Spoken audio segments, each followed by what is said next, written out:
Hey, hey, hey, this is your girl Sada Star coming to you with another episode of A Day in the Life of the Alpha Woman, the official podcast of the Easy Breezy Life community. This is your first time tuning in. The Easy Breezy Life is a community for women who are fierce, focused, and fired up.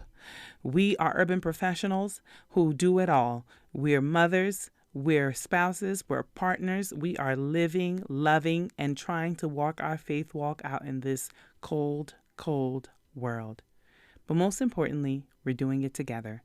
So I thank you for tuning in today. If you happen to like what you hear, please make sure that you go on your podcast platform, like, subscribe, rate, share it with a friend, forward it to somebody you care about. Maybe they might get a nugget or two out of everything you hear today.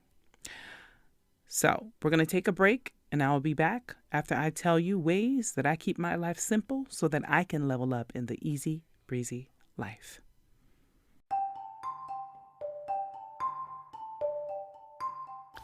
Looking for a way to build a fashionable and trendy workwear wardrobe but can't seem to gather the coins?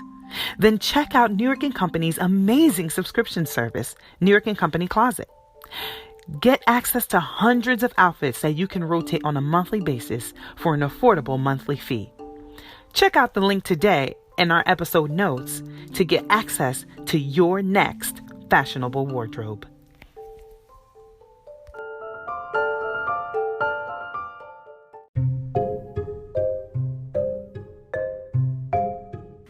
Want to know how I save tons of money on a Caribbean vacation while earning cash back? It's easy. The answer is Rakuten. Sign up online today using the link in our episode notes so you can start saving and earning cash back on your favorite online stores.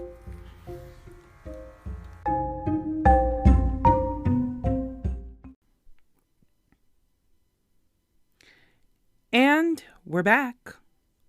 So if you have been paying attention to the news this week, basketball legend Kobe Bryant, his daughter, and other individuals who, at this point, I don't think I've seen any names in the media, have passed away in a very tragic helicopter accident. This was so saddening because literally yesterday, my husband and I were watching as LeBron broke Kobe Bryant's record for scoring in the NBA and talked about after the game how much of an influence Kobe Bryant had in his professional career. So I'm sure that even LeBron James is brokenhearted today as we are all just in disbelief of what has happened. I mean, 41 years old is so young. And it seems like the man was just now being able to enjoy his family after dedicating so much of his adult life to the game of basketball. So my heart goes out to the Bryant family and everyone who lost someone in this helicopter accident.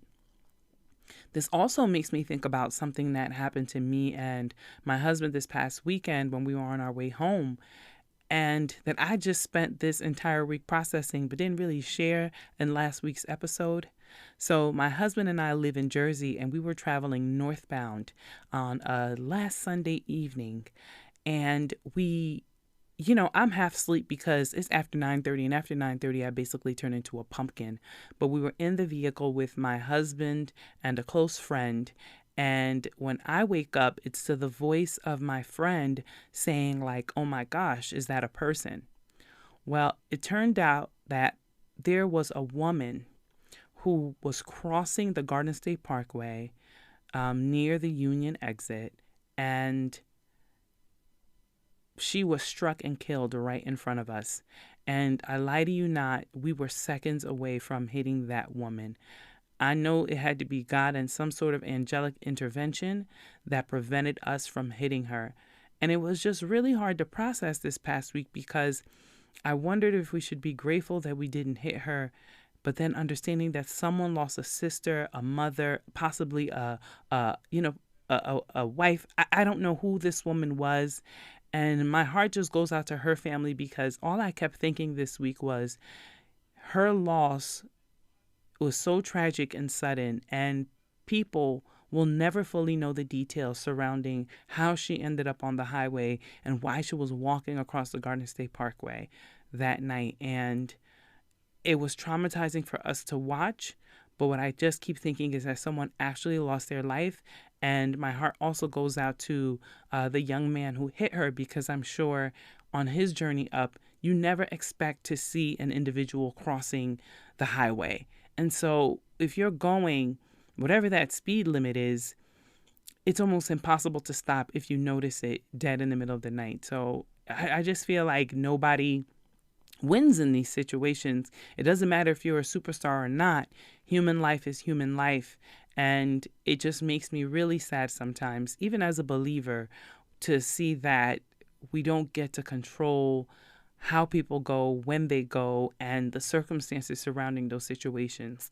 So I think I, in the past few years of my life, has been trying to cope with the reality of humanity, that in my faith walk, I can pray, I can believe, I can stay in faith. And that means that sometimes I don't get to predict still the outcomes, and sometimes outcomes are not desirable, but we keep on believing anyway, right? And I think my son is evidence of that no matter what we went through with him and my daughter, we just keep believing. Because what is the alternative, right? For me, the alternative of belief and faith is having no hope. And I'm sorry, but hope is what keeps me going every single day. And so people can call it delusion or call it being unrealistic, but hope is my medicine. And, and I am hoping for some sort of comfort to come for the Bryant family. There's nothing that anyone can say to the Bryant family and everyone who's lost someone in this accident that could probably comfort them in this very moment. And knowing that some wounds, some challenges kind of stay with us and we learn to cope and move on from it, but healing may never look the way it did before said crises happened in our lives. So just wanted to have that moment with all of you, just to kind of share what the accident reminded me of, and my husband and I's own experience with experiencing something so tragic last weekend. So let's go into this week's topic. I have come to a place, as you listened to last week's episode, where I said that 2020 is going to be my year of yes. Like, I have decided I'm going to decree and declare that 2020 is my year of yes. And I mean that in the most Barbara Walters, I don't care what nobody think. This is 2020, and that's what we're doing. So as I try to think of not making resolutions, but being resolute in the way it is that I approach my boundaries, my relationships, my goals, my dreams in this year, I'm also thinking of all the things that I'm going to move to the side and that really people can miss me with this year. And so I'm going to try to do this in a few parts and not bombard you all in one episode, but I'm just going to go through a quick checklist of things people can miss me with this year. So the first thing that people can miss me with, or really I can miss myself with, is trying to get your way all the time. So an alpha woman struggle, and let me tell you this as a person who is an alpha woman who has a lot of alpha woman friends. It is hard for alpha women to be friends with one another because inevitably you're going to bump heads, and you just got to decide in that moment whether or not the thing you're bumping heads for is worth the friendship. But one thing that people can miss me with this year is trying to get their way all the time. Nothing screams controlling like a person, whether it be a man or a woman, who is always trying to get their way. And people who are insistent on getting their way will argue, manipulate, and use every tactic in the book to really convince you to do things their way. And so as I gradually learn when to exercise my veto power and using it only when it really matters, I also fight off people who want to enforce their wills and their ways into my life. And y'all have heard me before when I talk to the experiences that I had in trying to wrestle for my rest out of the claws and hands of family members, organizations, really anybody. And so this year is just about sustaining my rest. And I continue to do that by ensuring that I don't get entangled in trying to have my way all the time, but that I also don't let others enforce trying to get their way all the time in my life. Right. And that also means, like, deciding which battle is a battle worth fighting. Right. Like, is it really important for me to change the hearts and minds of certain people concerning me? Or is it more important that I move on with my life and leave small fights for small fighters? Right. Knowing that I have a way bigger vision and mindset in the back of my mind about what I am trying to accomplish in 2020. The second thing you can miss me with is loveless, cheap sex. And then you're like, wait a minute, I thought you mentioned that you were married. You talk about your husband. Yes, I'm married, which means my husband and I can have all the cheap sex we want. But you know what you can miss me with? People who do not respect the fact that I am wearing a wedding ring and still hit on me anyway. I have to tell you that there are so many times I come across people, and I'm sure my husband encounters this also, where people just think that, the ring is just a little hurdle that they need to get over. And either they don't respect their wedding vows, or they don't think I respect my wedding vows, and think that they could possibly offer me something that my husband does not offer me. Well, let me be clear here and say that your girl is very happily married. I not only that, like, before getting with my husband, let's just say that I know there's nothing in these streets for me. Okay. Like, by the time I married my husband, I was 30 or 31 years old, and I had a very active dating life in my 20s. So you could really, really miss me with whatever you think you got going on, because I already know, based on firsthand experience of what I lived in my 20s, that I will never, never give up what I have at home for what is roaming in these streets. So yes, miss me with the loveless, cheap sex. The next thing that I am very intent about this year is mental trash. There used to be a time that I kind of indiscriminately watched TV shows. And as I have realized that I am someone who tends to take on I can feel people's feelings, emotions.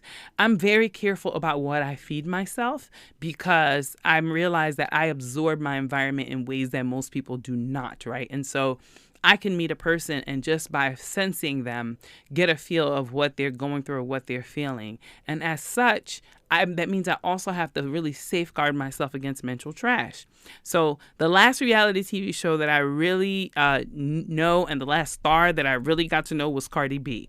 I don't know who the new cast is of the Love and Hip Hop series, or, what's going on with Real Housewives of Atlanta. I see clips here and there in the news, but I can't really say that I follow those shows. And that's really because these days I don't watch much TV, because I've come to the realization that when I really decode TV shows and decode what's going on, a lot of it is not feeding the part of my spiritual life that I'd like to see grow. And a lot of times, there's some things that I'm still trying to and get over, which is like mainly being a clapback queen. And some of those shows just give you tips and tricks on how you can be better at the clapback. So if I am trying to get away from behaviors of my former alpha woman life, because, I always like to say that I'm an alpha woman in recovery, then I have to be mindful of what I'm feeding myself through my eyes, my ears, and my conversation. And so I don't do this perfectly 100% of the time, but I find oftentimes just setting the intention of clearing myself of mental trash means that when I find myself in a circumstance or situation where trash is being thrown my way, something will prompt me to either remove myself, pause, be silent, or, just get up and step out of the location. So that means that when I come in the house and my husband is watching one of these shows full of killing and these action movies, I mean, they're so graphic now. And I'm sure he is so warned, because I'm always like, why are you watching this show with my son in the house? Because I don't want to watch the mental trash, and I don't want my son to be exposed to it either. I know what you're thinking. Yes, it's a cruel, cruel world, and I can't protect him from everything. Yes, but today, as he's 2 years old, I'm going to be protecting my son from mental trash as I shield myself from mental trash. And that's really because like the news has become so grim. Every time I look at the news or read the news, there's some scandal, there's war, there's just so many tragedies, there are fires. It is hard to keep up with the news and everything that is happening and still be positive right now. Like, I'm struggling, my friends are struggling, like people are just struggling because, it's hard to stay above how much toxicity is existing right now. And for me, sometimes that just means taking a break from all the TV and watching some Netflix or, a good show like The Good Place that is just lighthearted, still has a little bit of morals in there, but doesn't make me feel sad to get up in the morning and go to work. That's really what it comes down to. I need as much high energy I can get to do the work that I do and to still be a positive influence in the life of people around me. And sometimes mass media at the moment just misses the mark. So that's what I'm doing. The next thing is emotional garbage. As I mentioned before, forgiveness is really the final frontier for me. Like, I realized that in my family and household, one of the things we really struggled with is not knowing how to forgive people and move on. Like, somebody would do something that pissed you off and you're just like, you cut off, right? Like that Cardi B song. And I'm quick to cut up. Also, don't get comfortable. My family knows how to cut a person off. And I've just come to realize that that's emotional garbage. That is not the way of love. And you will think that you forgave somebody, but really you never did. You just cut them out your life. And when their name comes up or when you see their picture, you're cringing because you have that unforgiveness, lingering in your heart. And, it's so funny. I feel like God tested me on this recently because I ran into my ex when I was at the supermarket a few weeks ago. And I was like, of course, I would speak about forgiveness, write about forgiveness. And then I got to run into a person who I never wanted to see again in life. Life has to happen this way because, how else am I tested on the things that I speak about unless I have to put them in action?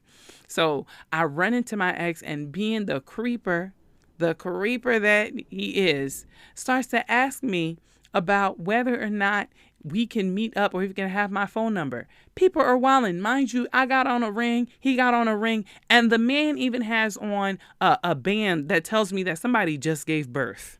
Okay, so I'm looking at this band on his wrist and I'm like, somebody just gave birth. And you're here asking me if whether or not you should have my phone number. And this is exactly what I talk about. Miss me with that, okay? But that's not the point of the emotional garbage piece. The point of the emotional garbage piece is I was really able to tell him to miss me in a very polite, the way that I consider polite. Apparently, I'm very direct and people sometimes don't find that polite. But I was polite as I could be in the moment of a married man asking a married woman if they could get in touch and meet up. I was able to do so without having any lingering effects of how much I disliked him at the time of our breakup. So I was happy to see that the Holy Spirit had done a work in my heart, that even though this individual and I will never, ever, ever, ever be friends, that I wished him well. I wished him well in his trifling lifestyle, and I hope that he and his family continue to flourish.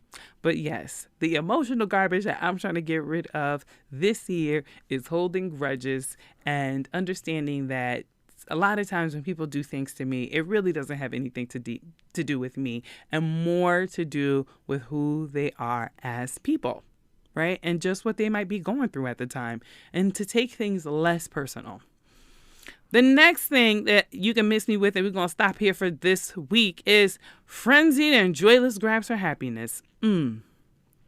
So we are at a place where people are constantly running for the next win. It's like you get a win, you rest for a moment, and then it's like, well, what's the next person doing? How come they look like they're more successful? This comparison culture is, killing people because people are willing to do anything to either compete, to measure up, for people to celebrate them. I don't know what we're looking for out here, but where are we really running to? And I have found that throughout my life, one of the areas that I've now I don't know if it's good or bad, is that I just never really cared to compete. And mind you, you're talking about a person who did competition cheerleading, but I like competition cheerleading growing up only because I like to be on a stage. I never really cared if we came in second or third place or if we placed at all, as long as I got to perform. Like, just the act of being able to practice and perform made me happy. And I don't know if that's good or bad. I don't know if it made me a slacker, but I just was not driven by competition. And anytime I found myself in environments where competition was thriving in the environment, I found myself retreating and just moving elsewhere. So that, for me, looks like in many arenas of my life, of just keeping my business, keeping my wins, and celebrating other people's wins and understanding that their wins looks different than mine. Their struggles look different than mine. Their life looks different than mine, and being okay with my life and being happy and content with my life, as opposed to always needing some form of validation or material possession or recognition or power or whatever it is that's out there to make me feel complete. I think I mentioned this before, but my son is the number one example of gratitude in my life. Like, I just know what doctors expected for him and what his reality is looking like. And I am grateful for his life every day. And I also realize that part of my emotional healing and his physical healing, because I'm his mom and we're very connected, is me being able to keep myself in a space of peace, contentment, and joy while I can express gratitude and release healing energy into my son's life. And so I'm just trying to keep myself pretty and happy by not getting involved with the rat race and frenzied and joyless grabs for happiness. And we're going to stop at this week. I'm going to stop there. I have many other things that you can miss me with, so this might end up being a 3 or 4 part series, but I think it's going to be good. And really, the whole idea of the things you can miss me with this year is really coming from the book of Galatians, chapter 5, verse 19 to 21 in the Bible, where, the writer is essentially cautioning God's children to beware of ways and things that we do that can ruin our walk, ruin our lives, and really not give us any satisfaction. And I'm going to read it just so we all know. This is the Message version. It is obvious what kind of life develops out of trying to get your own way all the time. Repetitive love and cheap sex, a stinking accumulation of mental and emotional garbage, frenzied and joyless grabs for happiness, trinket gods, magic show religion, paranoid loneliness, cutthroat competition, all-consuming yet never satisfied wants, a brutal temper, an impotence to love or be loved, divided homes and divided lives, small-minded and lopsided pursuits, the vicious habit of depersonalizing everyone into a rival, uncontrolled and uncontrollable addictions, ugly parodies of community. I could go on. This isn't the first time I've warned you, If you use your freedom this way, you will not inherit God's kingdom. So here's the thing. I am so sincere about my salvation and my spiritual walk and my life and pursuing God this year. And so as I go through these lists of things that you can miss me with, know that it's because in my Bible time, and as I read that passage, there were things that I felt convicted about, and I knew that there were things that other alpha women and people in my life would be convicted about. And so if anything I said today tinged or kind of felt like it was personal for you, then we want to explore where that's coming from, because God does have a picture of good community, a successful life, and the kind of life where his blessings add no sorrow. And some of these things that I'm asking folks to miss me with are things that people need to miss you with also, if you want to live a life that has a life full of blessing and no sorrow. Okay, so that's it for this week. I hope that you go out this week prayed up, covered up, soaked up in God's presence. And I am wishing you well. I'm wishing you safe travels. And I want you to go into your workspace, your business, whatever space you're occupying. Take possession. Do what it is that you do. Give God glory. And we will be back next week. I love you and God bless you.